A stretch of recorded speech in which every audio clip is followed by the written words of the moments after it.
Hello students, moments में chapter 6 the making of a scientist. Students, last video में first page, second page, third page आपका finish हो गया है। Fourth page में students first, second, third and fourth paragraph से आज अपने ये वीडियो में स्टार्ट करेंगे। Okay, we will start our chapter explanation. For this 8th grade project, Albright tried to find the cause of a various disease that kills nearly all monsters category a very few years।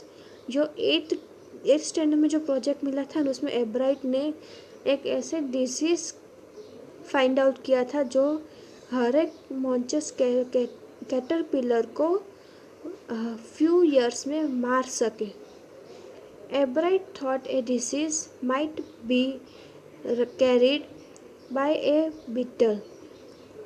He tried raising caterpillar in the presence of beetle. I didn't get any real result। उसने disease तो ऐसे उसने खोज ली, पर कुछ year के बाद वो इसमें कुछ भी उसका रिजल्ट नहीं आया था। He said, but I went ahead and showed that I had tried to experiment। उसने बोला कि मैं आगे जाके इस पे एक्सपेरिमेंट एक बार तो ज़रूर करूँगा। This time I won. इस बार मैं जीत गया। The next year the science fair project was testing the theory. Next year में साइंस प्रोजेक्ट में थियरी टेस्ट थी। That varieties butterfly copy monsters, और उसमें से बटरफ्लाई में से monsters कैसे कॉपी किए जाए उस पे। The theory was that victorious look like monsters because monsters don't taste good to butterfly। और थियोरी के टेस्ट में जो monsters बटरफ्लाई की जैसे तो नहीं थे और दूसरे बर्ड्स के जैसे थोड़े थोड़े लगते थे। Vigorous on the other hand do taste good to birds। फिर दूसरे हाथ में उन्होंने दूसरे बर्ड को रखा था। So the more they look like monsters, the less likely they are to become a bird dinner। इसीलिए दूसरे हाथ में बर्ड्स को रखा था क्योंकि उनका जो बर्ड डिनर उनका बन सके। बर्ड्स एक टेस्टी लगते थे उनको, इसीलिए। Ebright project was to see whether in fact birds could eat monsters. Ebright का प्रोजेक्ट क्या था? ये देखना था कि बर्ड्स मॉन्स्टर्स को खा सकते। ही फाउंड दैट ए स्क्रेरिंग would not eat ordinary bird food. उसने क्या देखा कि बर्ड फूड उन्होंने ऑर्डिनरी बर्ड फूड मतलब उसका जो बर्ड का फूड था वो तो नहीं खाया, पर क्या खाया? It would eat all the monsters I could get. और उन्होंने जिसने उसने मॉन्स्टर्स इकट्ठा किए थे सारे के सारे मॉन्स्टर्स उसने खा लिए।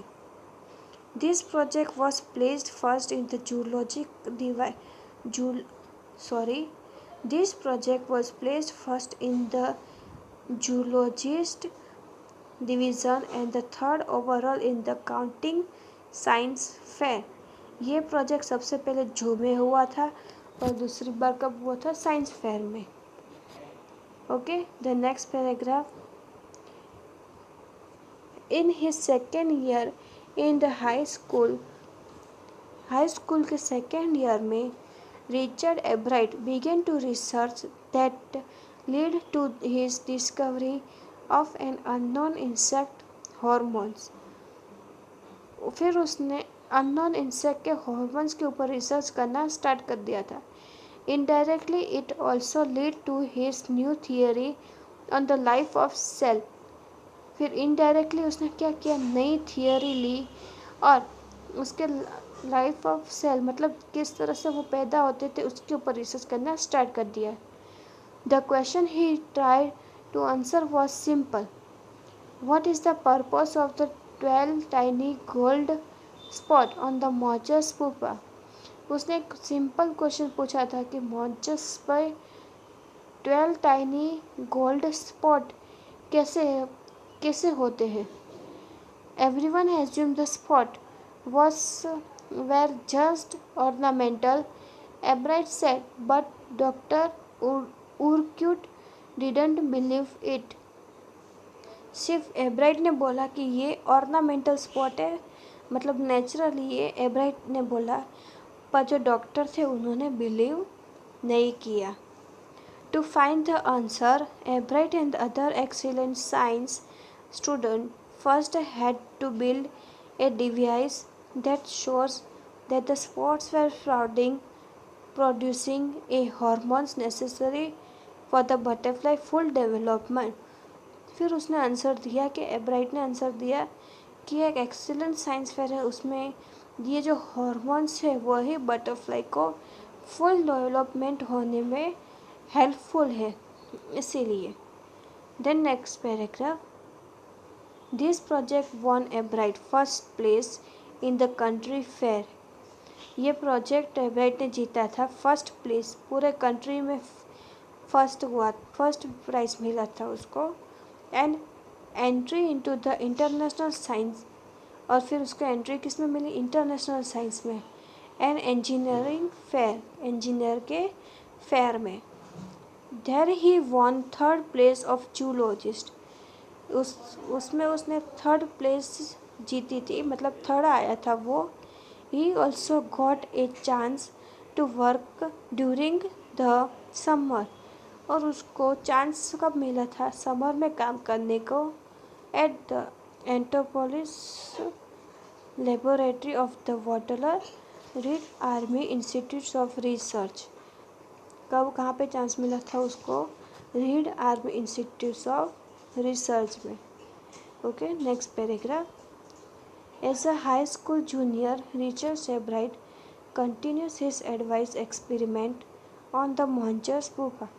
हाई स्कूल में जूनियर में जब रिचर्ड सेब्राइट थे तब उसने एक्सपेरिमेंट उनका बंद नहीं किया था, चालू ही था। That years his project won first place at the international science fair.